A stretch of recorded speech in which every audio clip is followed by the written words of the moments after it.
The morning rush at Henderson's diner hit like a freight train every single day at 7:15, and Maya Chen had exactly 3 minutes to mentally prepare herself before the flood of impatient commuters descended on her station. She tied her apron strings tighter round her waist, the blue fabric of her uniform already showing coffee stains from the pre-dawn shift, and grabbed 2 coffee pots with the kind of muscle memory that came from doing the same motion 5,000 times. The fluorescent lights buzzed overhead with that persistent electrical hum that had become the soundtrack to her life over the past 3 years, mixing with the sizzle of bacon on the griddle and the constant ding of the order bell that punctuated every moment of her existence in this place. Maya had been working at Henderson's since she dropped out of community college, a decision that still haunted her mother during their weekly phone calls, but the diner paid the bills and kept her little apartment heated through Chicago's brutal winters. She watched through the large front windows as the sidewalk outside transformed from empty concrete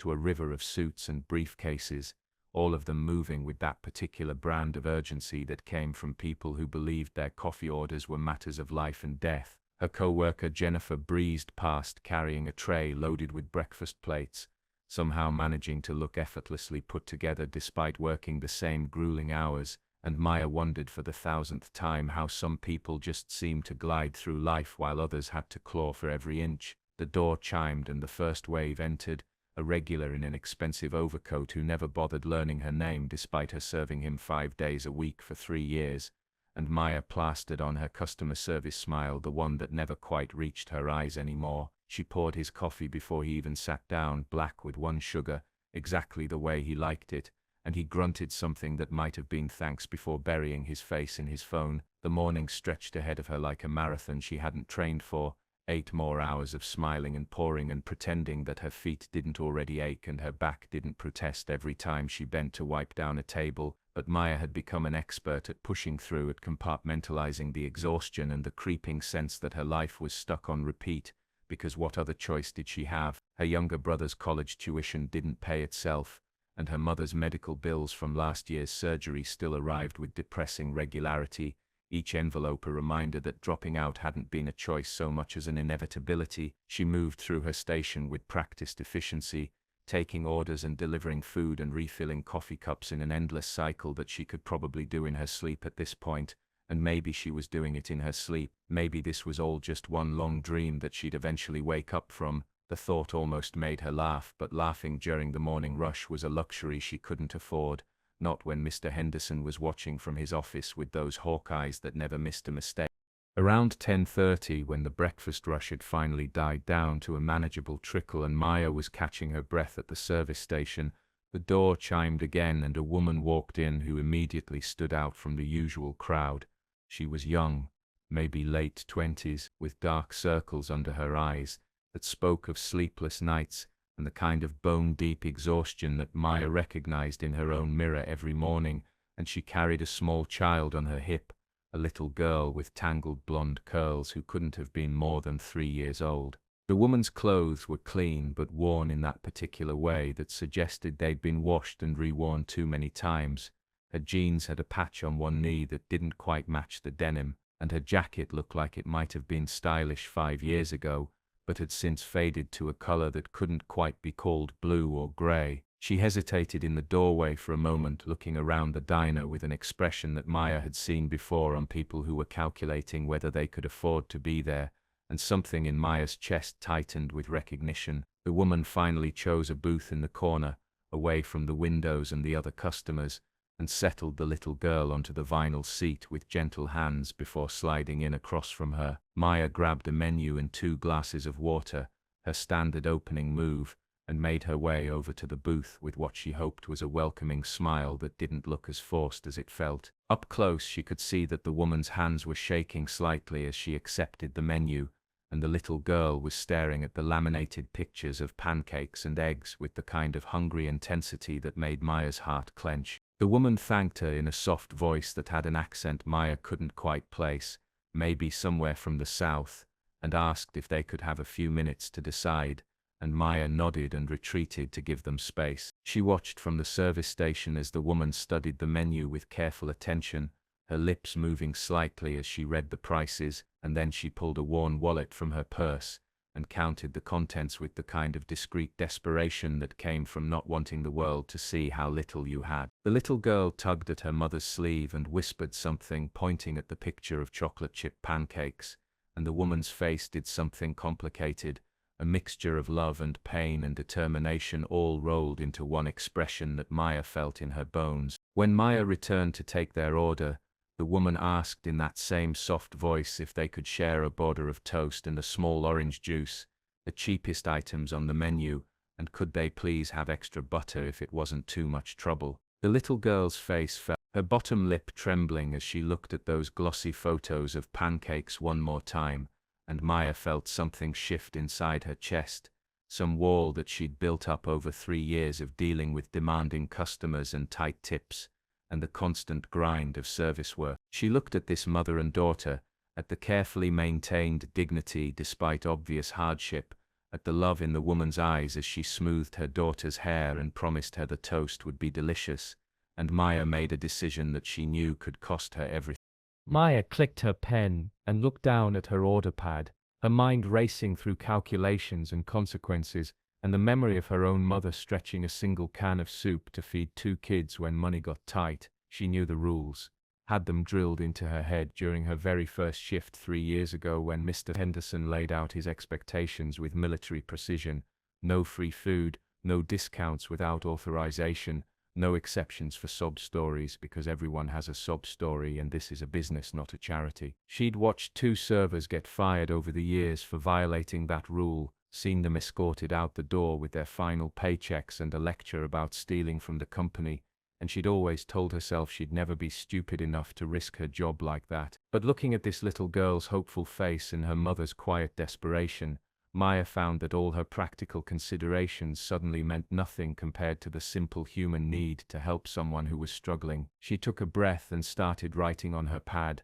her handwriting a little messier than usual because her hands were shaking with the adrenaline of doing something that terrified her. Instead of writing down toast and orange juice, she wrote down chocolate chip pancakes with whipped cream and strawberries, scrambled eggs with cheese, hash browns, bacon, and 2 glasses of milk. Basically a full breakfast that would probably cost more than the woman had in her entire wallet. Maya's plan was simple and terrifying. She'd ring it up as her employee meal, the 1 free meal per shift that every server was entitled to, and then she'd tell the kitchen it was for table 7. She'd lose her own lunch, would probably end up spending her break in the storage room eating stolen crackers like she'd done before when money was tight, but that seemed like a small price to pay for putting food in a hungry child's stomach. She looked up at the woman and manufactured her best professional smile, the one that gave nothing away, and said in a clear voice that she'd recommend the breakfast special today. It was actually on special promotion, and came with everything the little girl was looking at in the pictures. The woman started to protest, started to explain that they couldn't afford the special,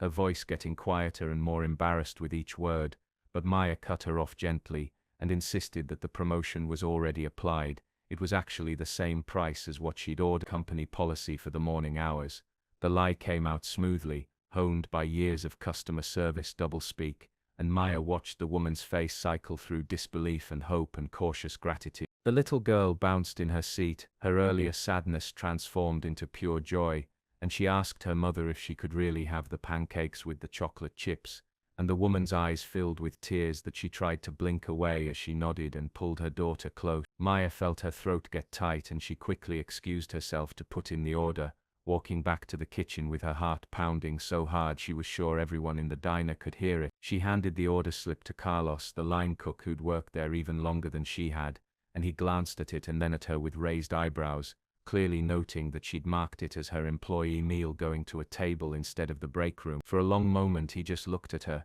and Maya was certain he was going to call Mr. Henderson and report her, but then Carlos did something unexpected. He nodded slowly and turned to the griddle without a word, and Maya realized that maybe she wasn't the only person in this place who still remembered what it felt like to be human. Maya had exactly 45 minutes of peace before everything fell apart. 45 minutes where she got to watch the little girl devour those pancakes with the kind of pure happiness that only children can achieve, where she saw the mother eat slowly and carefully, savoring every bite like it was the finest meal she'd ever had, where she felt like maybe working at Henderson's diner wasn't completely soul-crushing after all. She refilled their milk twice and brought extra napkins and pretended not to notice when the woman's eyes got shiny with tears, as she thanked Maya over and over in that soft southern accent. The little girl drew pictures on the paper placemats with crayons that Maya had scrounged from the hostess station, and for those 45 minutes, Maya let herself believe that maybe good deeds actually could go unpunished in the real world, but the real world had other plans, because Jennifer apparently had excellent timing and absolutely no sense of solidarity, and she'd noticed Maya ringing up the order as an employee meal, and then delivering it to a table. Jennifer had been gunning for a supervisor position for months now, sucking up to Mr. Henderson, with the kind of transparent ambition that made Maya's skin crawl, and she'd apparently decided that reporting Maya for policy violations would be her ticket to that promotion. Maya was wiping down tables in Section 3 when she heard Mr. Henderson's voice boom across the diner, calling her name with that particular edge that meant someone was about to have a very bad day. She felt her stomach drop, felt that breakfast she'd skipped turned sour with dread, and she walked to his office in the back with the slow steps of someone approaching their own execution. Mr. Henderson was a thick man in his late 50s who'd inherited the diner from his father and seemed to resent every moment he had to spend running it, and he was standing behind his cluttered desk with his arms crossed and his face the color of overcooked beef. Jennifer was there too, lurking in the corner with an expression that tried to be sympathetic but couldn't quite hide the satisfaction underneath, and Maya understood immediately that this was going to be bad. Mr. Henderson didn't waste time with pleasantries, just launched directly into an interrogation about Table 7 and the order she'd rung up as her employee meal, and did she want to explain what the hell she thought she was doing stealing from his establishment. Maya tried to explain about the hungry child and the desperate mother and how she'd only used her own meal allotment that she was entitled to anyway, but Mr. Henderson cut her off with a sharp gesture, and a lecture about how employee meals were for employees to eat during their breaks, not to be given away to customers regardless of how sad their sob story was. He pulled out the employee handbook, that thin stapled packet that Maya had signed on her first day, and then promptly forgotten about, and he read aloud the section about theft of company property and immediate termination, his voice getting louder with each word like volume could somehow make his point more valid. Maya felt anger rising in her chest, hot and defensive, and she heard herself arguing back that feeding a hungry child wasn't theft, it was basic human decency, and maybe if he paid his employees enough that they could afford to eat regularly, she wouldn't have felt compelled to give away her one meal of the day. That was apparently the wrong thing to say, because Murchison's face went from red to purple, and he informed her in clipped tones that she was fired effective immediately. She could collect her final paycheck next Friday, and she needed to hand over her apron and name tag right now, and leave the premises before he called security. Maya's hands shook as she untied her apron, 3 years of her life reduced to a stained piece of blue fabric that she dropped on his desk, and she unpinned her name tag with fingers that felt numb and disconnected from her body. Jennifer was already backing out of the office, probably eager to distance herself from the fallout, and Maya walked past her without a word because what was there to say to someone who'd chosen a promotion over basic human solidarity? Maya was collecting her personal items from her locker in the break room, shoving her spare uniform and a romance novel she'd been reading during slow periods into her backpack, when she heard raised voices coming from the dining area. She recognized Mr. Henderson's voice, but it had a different quality now, less angry and more nervous, the tone of someone who'd just realized they'd made a terrible mistake. Her curiosity overcame her desire to leave this place forever, and she crept to the break room door to peer through the small window that looked out onto the diner floor. What she saw made her breath catch in her throat. The woman from Table 7 was standing near the register, but she looked completely different now, transformed in a way that went beyond just posture and expression. She was wearing an expensive grey suit that probably cost more than Maya's monthly rent. Her hair was pulled back in a sleek professional style, and she carried herself with the kind of quiet authority that came from being used to people listening when she spoke. The little girl was still with her, now clean and dressed in what were obviously much nicer clothes than the worn outfit from this morning, holding her mother's hand and looking around the diner with wide eyes. Mr. Henderson was practically tripping over himself, his earlier bluster completely evaporated, replaced by the kind of nervous energy that suggested he knew exactly who this woman was, and was terrified of what she might do. Maya watched as the woman spoke, her voice carrying across the diner even though she wasn't shouting. explaining in calm, measured tones that she'd been conducting what she called a real-world assessment of Henderson's diner, which her late father had owned as part of his restaurant portfolio before she inherited the company 6 months ago. She'd heard concerning reports about employee treatment and customer service quality, so she'd decided to see for herself how the establishment operated when no one knew the owner was watching. The woman described how she'd come in that morning after deliberately dressing down and emptying her wallet, wanting to see how the staff treated customers who appeared to be struggling financially, and she'd been appalled by what she experienced. But then she talked about Maya, about the young waitress who'd seen a mother and child in need, and had sacrificed her own meal to help them, who'd shown more compassion and humanity in 5 minutes than most people showed in a lifetime. She'd left the diner,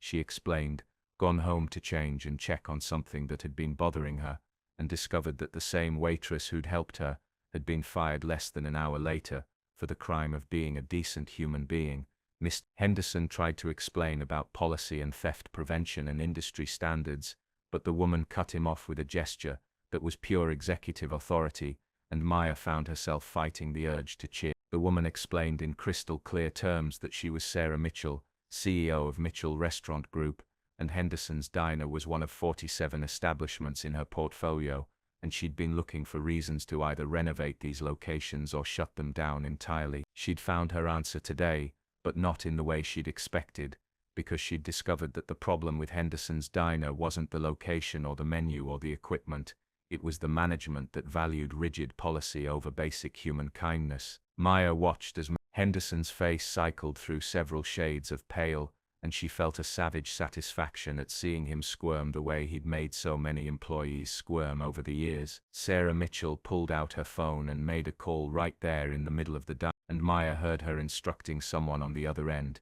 to prepare termination paperwork for the manager of the downtown location, and to start the search for a replacement immediately, someone who understood that restaurants were about feeding people and creating community, not just maximizing profit margin. Sarah Mitchell turned away from the sputtering Mr. Henderson and scanned the diner, her eyes moving across the staff, who were all pretending to work while obviously listening to every word of the confrontation, and then her gaze landed on Maya standing in the break room doorway. She smiled, a genuine warm expression that transformed her entire face, and gestured for Maya to come over, and Maya felt her legs moving before her brain had fully processed the command. She walked across the diner floor in a daze, hyper-aware of Jennifer's shocked expression and Carlos giving her a subtle thumbs up from the kitchen window, and stopped a few feet away from Sarah Mitchell like she was approaching royalty. The CEO looked her up and down, taking in the backpack and the obvious signs that Maya had been in the process of leaving,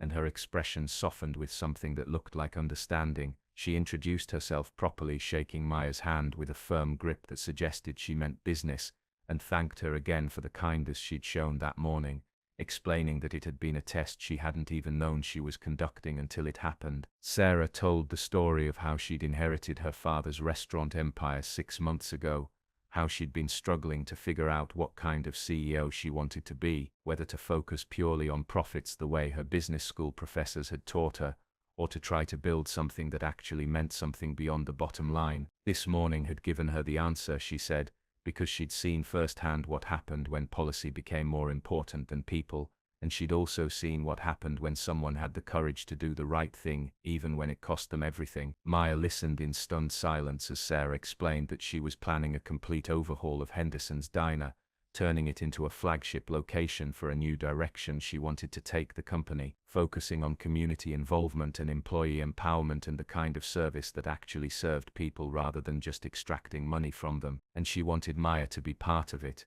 not as a waitress but as the new general manager, someone who understood what it meant to struggle, and who had proven that she valued human dignity over arbitrary rules. The offer came with a salary that was triple what Maya had been making, health insurance that would actually cover her mother's medical bills, and a profit-sharing arrangement that seemed too good to be true. Maya's first instinct was to assume this was some kind of elaborate prank, that someone was about to jump out with a camera and laugh at her for believing that life could actually work out this way. But Sarah's expression was completely serious and her handshake was firm and real. She pulled out a business card and a folder of documents, explaining that she'd had her legal team draw up a preliminary contract on the drive over, pending Maya's review and negotiation of terms, and that she hoped Maya would at least consider the offer even though it probably seemed crazy. Maya took the folder with hands that were shaking so badly she almost dropped it, and she looked at the numbers on the contract and felt like she might pass out because this was more money than she'd ever imagined making, more security than she'd had since her father died when she was 12. She looked up at Sarah Mitchell, at this woman who'd apparently been testing the diner staff without them knowing, and who'd been impressed enough by a simple act of kindness to completely upend someone's life, and Maya felt tears starting to form despite her best efforts to hold them back. Sarah seemed to understand because she stepped forward and put a hand on Maya's shoulder, a gesture that was both maternal and professional, and told her to take the weekend to think about it, to have a lawyer review the contract if she wanted, and to call her on Monday with an answer. Then she turned back to Mr. Henderson, who'd been standing frozen throughout this entire exchange, and informed him in icy tones that he had until end of business to clear out his office, and that security would be escorting him from the premise. 3 months later, Maya stood in what used to be Henderson's diner but was now called Mitchell's Community Kitchen, and she still had moments where she had to pinch herself to believe this was real. The renovation had transformed the space from a dingy fluorescent-lit throwback into a warm modern restaurant with big windows that let in natural light, comfortable booth seating that didn't have duct tape holding the vinyl together, and an open kitchen design that let customers see their food being prepared with care. The menu had changed too, expanding beyond basic diner fare to include healthier options and accommodations for dietary restrictions, but they'd kept some of the old favorites because Sarah understood that change needed to honor what came before while still moving forward. Maya had spent the past 12 weeks in what felt like an intensive MBA program compressed into real-time experience, learning about food costs and labor management and health code compliance and dozens of other details that went into running a restaurant that she'd never had to think about as a server. Sarah had assigned her a mentor, an experienced restaurant manager from another Mitchell property who'd taught her the technical skills while trusting her instincts about the human elements. Together they'd built a new team, keeping some of the old staff like Carlos, who'd proven himself loyal and capable, and bringing in new people who shared Maya's vision of what service could be. Jennifer hadn't made the cut, which had given Maya a moment of petty satisfaction before she moved on to more important concerns. The biggest change wasn't the physical space or the menu or even the staffing, it was the culture they'd built around how they treated both employees and customers. Every staff member got a living wage, health insurance, and actual paid time off, revolutionary concepts in an industry that usually treated workers as disposable. They had a community board where local organizations could post about people in need, and a quiet policy that anyone who came in hungry would be fed, no questions asked, with the cost absorbed into the operating budget as a line item called community investment. Sarah had been skeptical about that last part from a pure business perspective, but Maya had argued that building goodwill and trust in the neighborhood would pay dividends in customer loyalty, and 3 months in, she was being proven right. The restaurant was busier than it had ever been under Mr. Henderson's management, with lines out the door during peak hours and a waiting list for their weekend brunch service. Maya moved through the dining room during the lunch rush, checking in with tables and supporting her staff and handling the 1,000 small decisions that came with management, and she felt something she hadn't felt in years: pride in her work. She saw a family in booth 7, a mother and 2 kids who were clearly counting pennies, and she caught her server's eye and gave a subtle nod that meant add the community discount, and watched relief wash over the mother's face when the bill came lower than expected. This was what Sarah had envisioned when she'd offered Maya this position, this blend of profitable business and genuine community support, and somehow against all odds it was actually working. Maya's phone buzzed with a text from her mother, a photo of her younger brother in his college graduation gown, and she felt her eyes get wet because she'd been able to help pay for his final year after taking this job, had been able to give him the opportunities she'd sacrificed. Her mother's text said simply, "He did it and you helped make it possible, so proud of you both," and Maya had to step into the office for a moment to compose herself because successful restaurant managers probably weren't supposed to cry during lunch service. When she emerged, she found Sarah Mitchell waiting by the host's stand, looking elegant in another expensive suit, and Maya felt a flutter of nervousness because the CEO still intimidated her even after 3 months of working together. Sarah slid into the booth across from Maya and gestured for her to sit, and Maya obeyed automatically, her manager instinct still adjusting to the fact that her boss didn't actually expect her to hover nervously. The dinner rush was over, and the closing crew was handling the end-of-night procedures with the efficiency that came from good training and adequate staffing, and for the first time all day, Maya let herself actually relax. Sarah ordered coffee from one of the servers, just regular coffee, not some fancy espresso drink, and Maya found herself smiling at how this incredibly wealthy woman still appreciated simple things. They sat in comfortable silence for a moment, watching the evening crowd outside hurry past the windows, and then Sarah said she wanted to talk about expansion. The Mitchell's community kitchen model had been so successful, generating both strong profits and genuinely positive press coverage, that she wanted to roll it out to 5 more locations over the next year, and she wanted Maya to help lead that expansion.